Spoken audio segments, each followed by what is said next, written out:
a really strong composition that we've seen played quite a bit. The Machamp instead of, say, a Aegislash, but we do see that coming out from the side of Overlord potentially, so that top lane changing it up, trying to maybe throw a wrench in their plans as they might be expecting a Lucario.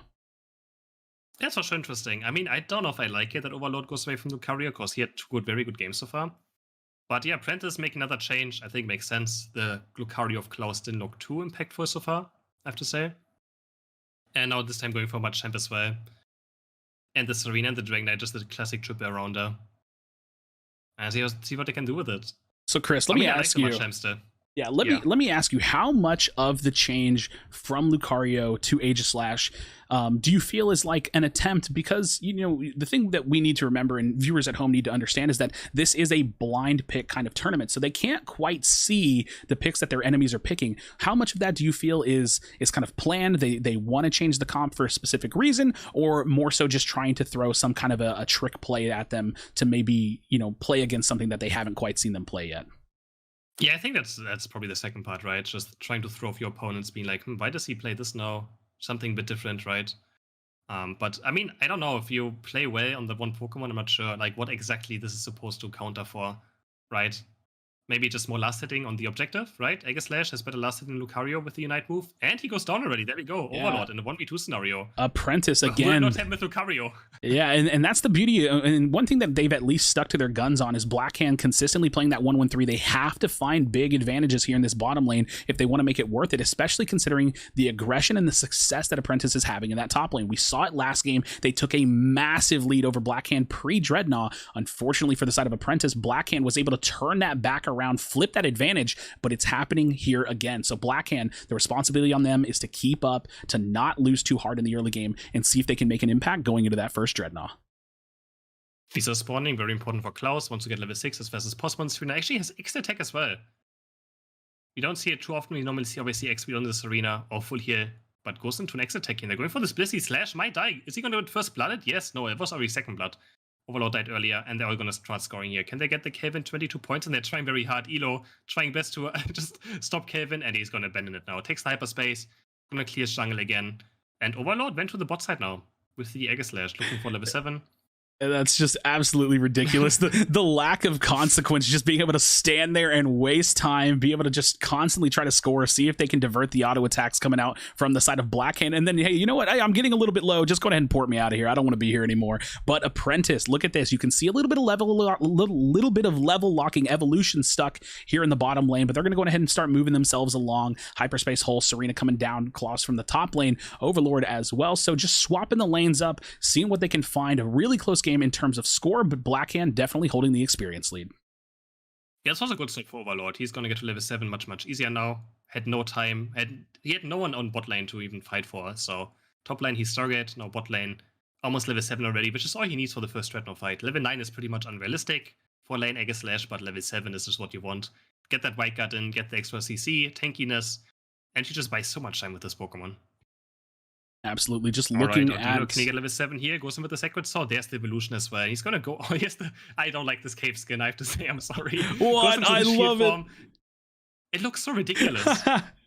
It's just such visual clutter, not? Absolutely. Looking at the levels now, you can see it looks like Jungle Book at about 7 3/4 of the way to level 8. So really pushing himself so close to that level 8 that he wants to be. But on the side of Apprentice, their Dragonite is in that level. So Jungle Book here needs to get this if he wants to evolve. Not able to find it. And it looks like Apprentice might be coming down here, but they have to fight for ground to get to that Dreadnought. This is what I meant. Look how much time the Aegislash is buying with his White Guard, with his boosted auto attacks in the shield form. They just can't go through him at all. And Dread is going to slowly die. Hyper Beam is already ready. Kevin might die just here. He's going to go in. Oh no, it goes to the right side. KRASHYS is somehow able to pick it up with the Venusaur. Overlord now level 9. They get 2 KOs. They're going to go for more. 3 KOs. Kevin goes down. Looking absolutely terrible for Apprentice Unleashed. They're just getting ran over. 4 KOs. 4 side of Blackhand. They're going to score a lot of points as well. 36 go in. And they're just going to leave it up for now. Is he going to score some more points? Yeah, picks up 1. stacks up the tech. There's even a few more points. Yeah, even a few more points down the lane. No, he goes ahead and picks up the level 5 or the 5 points that are on the ground. So Overlord kind of hanging out here on the bottom. And again, this is that aggressive play that I'm talking about. The combination of Dragonite meets Hoopa. They portal to the top lane. They fly up there. Jungle Book flips the objective, gets the Rotom, and now they're pushing. But here's the thing, Chris. There's only one team that has Unite moves. If they want to make a very aggressive play here, Blackhand has that option. Yeah, for sure. And if in case you're wondering why Overlord hasn't broken bot yet, he just collected a lot of more points, makes a bigger cap happen. There we go. Was able to farm some more side out dinos before breaking it. And now he can actually invade, because the enemies are stuck top lane, and they're going to port towards bot side. They're actually all going to port. No, the egg bomb is stopping the porting. And Overlord's going to pick up some nice beasts as well. He's already level 11. He is so far ahead of everyone else. He's 2 levels above Kelvin, which is their jungler, instead of Apprentice Unleashed. So this is looking... at this point, Apprentice needs a miracle. But I mean, we play Pokemon Unite, so Zapdos is a miracle, right?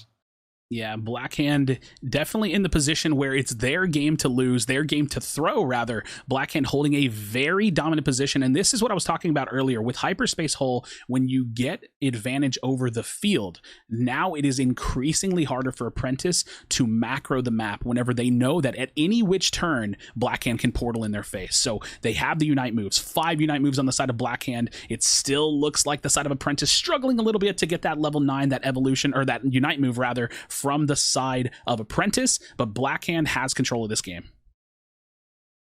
Full control right now. I mean, it's only 60 points, right? But the experience tells a different story. When we look across the board, how much experience they have. Points is not that matters, right? In the end, it's experience and the Zapdos fight that wins you the game, so points is never something you have to look out for too much. And they're already diving in, and it's looking terrible for Prince Unleashed. They're just going to get wiped. It's not even close of a fight. It doesn't look like they were even trying. Blackhand wasn't even trying to win this. They just won it.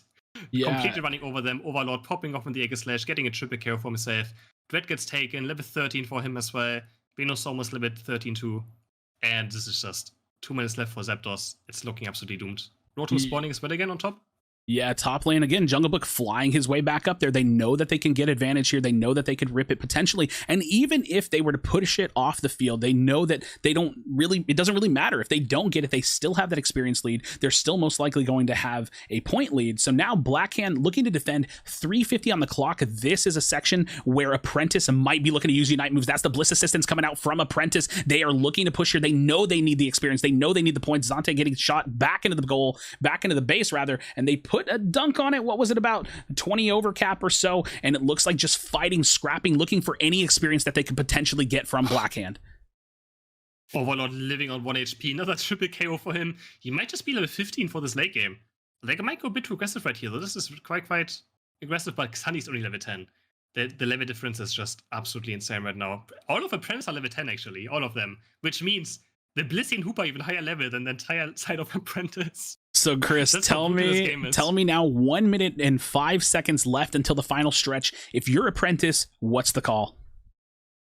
Yeah, I mean, you go for Zapdos, right? There's no other way. So, I mean, that's how you always win, right? This is Unite. You try to get Hoopa somehow into Zapdos pit, drop a porter into it, and just all press Unite and hope you get Zapdos. There's no other way, right? The prediction from Chris Heroes, the insta-rib coming out from Apprentice. We'll see if it comes to fruition. 43 seconds left. A little bit of macro play, maybe even positioning for that bottom Dreadnought from the side of Blackhand. They are consistently holding that bottom tower. And again, against the Hoopa, how can you make that push to get down to that bottom side when Blackhand has full control of the lane, full control of this positioning? There's just no way they can do it. And even if you go for a topside push, you do see Apprentice looking to get some points up on that side. Hoopa not going to be close enough elo on the side of Blackhand to potentially jump in and portal their way back up there. Curios trying to stop that down a little bit, but Jungle Book's going to get this Dreadnought for free, and we are 10 seconds away from the deciding moments of this last game, number 3.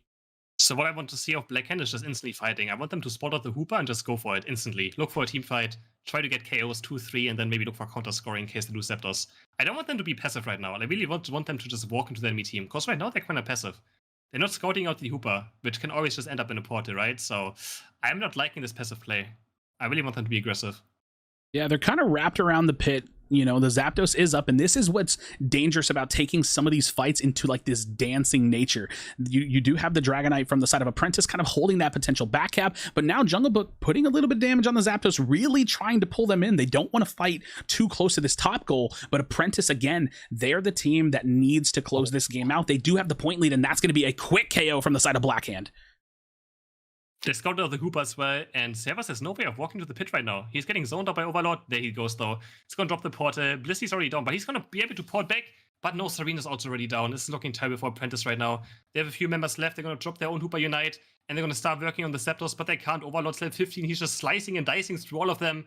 Servus is now fighting him, and Kelvin is dropping super, super low. Blissey also has to run away. This is looking terrible for Apprentice. I don't think they have no chance in this team fight right now. Their last chance might be the Machamp.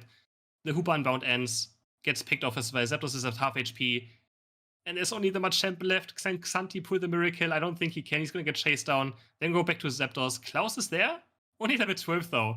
This is how big the level difference still is. Overlord is diving and has the white guard. They're just trying to buy time. But Blackhand still needs Zapdos right now. They still have to finish it off, and they do. There we go. Blackhand kind of taking their time, the discipline to hold off on that rip. They don't want to accidentally let someone slide in with the last second steal, but Klaus coming back in, extending that time a little bit further. Blackhand still able to chase them out. They lock down that Zapdos, and now they're pushing. And again, same thing as game number 2. There's just absolutely no time left. Apprentice is going to fall, and that is, you know, basically all she wrote. Blackhand, that's it. That is the tournament game for Apprentice.